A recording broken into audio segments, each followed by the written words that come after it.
Empezó como un proyecto lleno de buenas intenciones. ¿Quién no va a estar con la defensa, con el rechazo a lo que significa violencia sexual contra las mujeres, incluidas las niñas, las mujeres fundamentalmente? ¿Quién no va a estar en rechazar ese tipo de manifestaciones?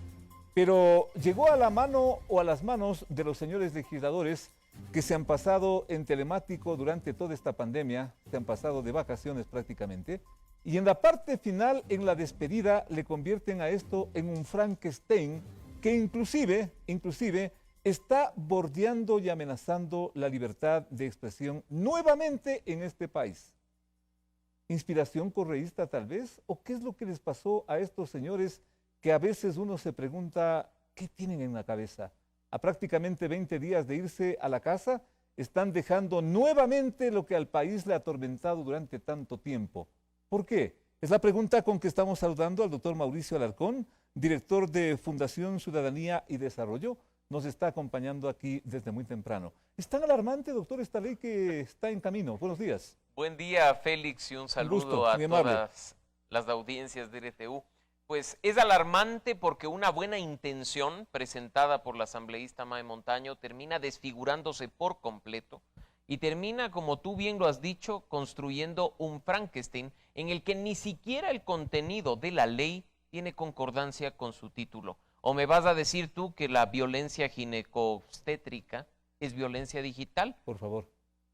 Y muchas veces, como ocurre en estos casos, creo que incluso de una forma malintencionada, enfocamos la discusión en un solo artículo, porque durante estos días mucho se ha hablado de cómo el nuevo artículo 178 restringiría la libertad de expresión y el periodismo de investigación. Y de paso el 179 también. Pasando por alto algo que es peor, Félix. A ver. Una de las normas que mayor controversia causó cuando estuvo vigente la Ley Orgánica de Comunicación, recordarás tú, fue el linchamiento mediático. Ese linchamiento mediático que mató cualquier posibilidad de hacer periodismo de investigación y que tenía sanciones administrativas en el Tribunal de la Inquisición, mal llamado Superintendencia de la Información y Comunicación. Pues ahora, de refilón en esta nueva ley, están metiendo algo que se llama violencia mediática, que no es otra cosa que el linchamiento mediático que estuvo vigente hasta hace muy poco, con la gran diferencia de que ahora vas preso. Entonces no nos enfoquemos ni caigamos en un juego reducido y diminuto de analizar uno solo de tantos artículos que han terminado formando parte de esta ley, que en definitiva, insisto, es un Frankenstein que afecta no solo la libertad de expresión, sino muchos otros derechos fundamentales. ¿A qué atribuir esta situación? Porque esto no es que nace por generación espontánea, pues, doctor. De ninguna manera, por favor. Y no hay, y en lo personal, jamás pensaría en la inocencia y buena intención de unos legisladores que durante 4 años nos han demostrado un trabajo mediocre. No todos ellos, por supuesto. Hay muy buenas excepciones, gente que ha dejado muy en alto su trabajo como legislador. Pero mira lo que están haciendo en esta semana, Félix. Sesiones express para aprobar de nuevo un chorizo de normas que no aprobaron durante los últimos meses. Estos señores no tienen vergüenza, pero una vez que han hecho lo que han hecho, ¿cuál es el punto fundamental que debería provocar, motivar un veto del gobierno? Varios. No hay uno solo, Félix. ¿El principal? No hay uno solo porque incluso, y sigo insistiendo en las otras aristas de esta ley, algunos temas relacionados, por ejemplo, con acoso escolar, ya fueron incluidos en las reformas de la Ley Orgánica de Educación.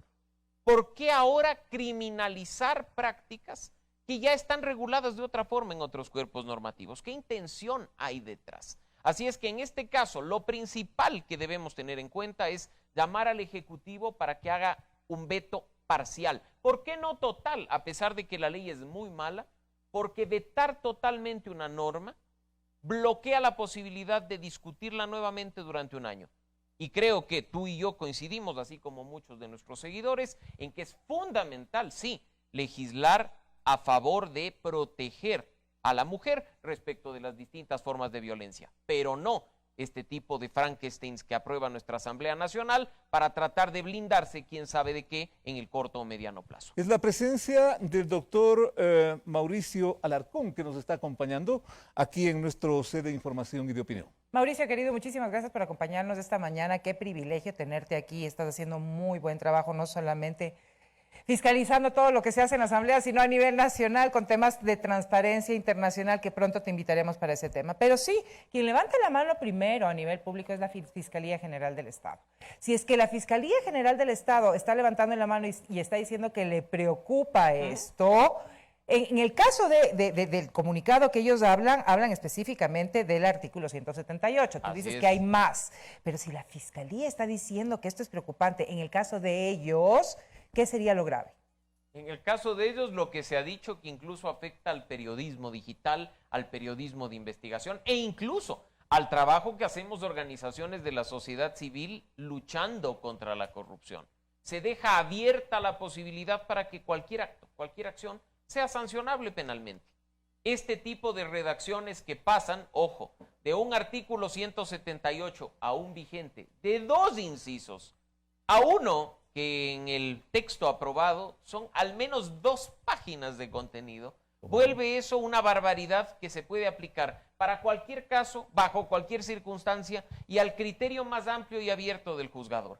Ese tipo de normas no solo que traen inseguridad jurídica, sino que son una amenaza clara contra los derechos humanos fundamentales. Y en ese sentido, Mauricio, ¿cuál es el papel de la Corte Constitucional? ¿No puede meterse en este sentido o tiene que haber un reclamo o simple y llanamente esperamos a que el Ejecutivo vete parcialmente, como dices tú? Hay un proceso que seguir. En este caso, la norma ha sido ya aprobada por la Asamblea Nacional, no es ley de la República todavía y el Ejecutivo la tiene en sus manos para una objeción o veto parcial o total. Okay. Una vez que esto pase, si es que es un veto parcial, regresa a la Asamblea. Se tendrá un tiempo para discusión, para arreglo, para aprobación o rechazo de lo planteado en el Ejecutivo. Y si la norma efectivamente entra en vigencia, nos corresponde a los ciudadanos iniciar acciones de inconstitucionalidad y viabilizar, por supuesto, que en este caso la Corte Constitucional se pronuncie al respecto. Ahora, ahí me preocupa algo, porque en tiempos no van a alcanzar entonces, de acuerdo a lo que me estás diciendo. Vamos a tener una nueva asamblea que va a discutir un proyecto de ley propuesto por un asambleísta, el asambleísta Serrano, que ya no va a ser asambleísta ahora, entonces eso ya va a salir de agenda seguramente. Y en 4 días los legisladores se van. Hasta el día viernes ya se da el relevo, incluso estos legisladores se despiden el jueves a la medianoche y pues todo parece indicar que si viene un veto del Ejecutivo, sea del presidente saliente o del entrante, será la nueva asamblea la que en definitiva resuelva qué ocurre con esta bendita. Ese es un buen tema, el tema de los términos de tiempo. Gracias, Mauricio. Continúa, Felipe. Hay 2 artículos que han generado mucho conflicto y que han generado mucha polémica en esto. El doctor ya lo dice, es una extensión muy pronunciada de lo que se acaba de aprobar, pero el 178 y el 179, en el uno con prisión de, a ver exactamente, en el 179 con prisión de 6 meses a 3 años, y en el otro también con algo parecido de 1 a 3 años.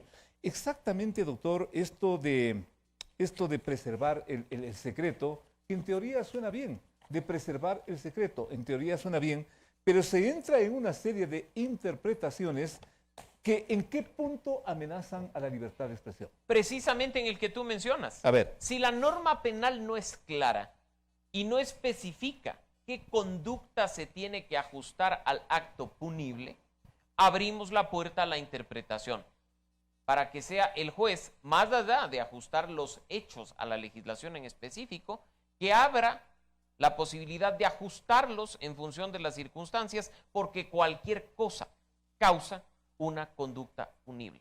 Así es que ese tipo de redacciones ambiguas, amplias, además malas redacciones, en una norma penal no son aceptables. No nos olvidemos que el hecho de que esto forme parte, si se aprueba, del Código Orgánico Integral Penal, pone al ciudadano contra la espada y la pared. ¿Por qué? Porque termina siendo una privación de libertad que, como tú bien has dicho, en unos casos desde 6 meses a 1 año, en otros es de 1 año a 3 años e incluso algunas cosas que ellos han aprobado la semana pasada y llegan hasta los 6 años. Y ojo, insisto con el tema que la libertad de expresión no está solamente amenazada por este artículo 178. Recordarás tú que se rebajó el estándar de las injurias. Ya. Porque ya no estaban consideradas como delito propiamente dicho, sino que se les puso como contravención. Exacto. ¿Ya? Cuando tú afectas la honra, corres el riesgo de ser privado de libertad hasta por 30 días. Le pasó al asambleísta Janine Cruz, por eso vota en contra. Porque en este proyecto de ley, contrario a lo que había solicitado el Ejecutivo en un proyecto que está presentado, o contrario a lo que han dicho los relatores especiales de libertad de expresión en cuanto a derogarlo completamente, aquí mantienen la contravención y la amplían al mundo digital. Entonces, si Félix a través de su cuenta de Twitter emite un mensaje que pueda ser considerado deshonroso para otro ciudadano, puede iniciarte un proceso y tú puedes terminar con una privación de libertad de 30 días. ¿Y todo esto por qué? El gran punto de dónde nace todo esto, doctor, ¿dónde lo ubica usted? ¿El afán tal vez de retomar la ley de comunicación? No. ¿No? Yo creo que aquí, Félix, estamos frente a representantes, frente a políticos intolerantes ante la crítica, que no les gusta que los ciudadanos a quienes representan y quienes son los verdaderos mandantes les digan lo que están haciendo mal, que tienen además una hipersensibilidad con los comentarios de la ciudadanía y que están dispuestos a todo con tal de blindarse frente a las condiciones que saben pueden terminar muy mal. Qué terrible. Temas, por ejemplo, de investigación de actos de corrupción, temas de denuncias como los que hemos visto durante todo este tiempo, no hubieran sido posibles con un artículo como el que ellos nos están proponiendo. Sin duda. Doctor, muchísimas gracias. La presencia del doctor Mauricio Alarcón. ¿Para qué más? Clarísima la explicación de lo que ahora ha pasado a manos del Ejecutivo. Quizás lo hará el actual gobierno, quizás lo hará el próximo, pero sin duda ha generado un nivel tan alto de polémica que lo único que cabría es un veto parcial o total, ya se verá.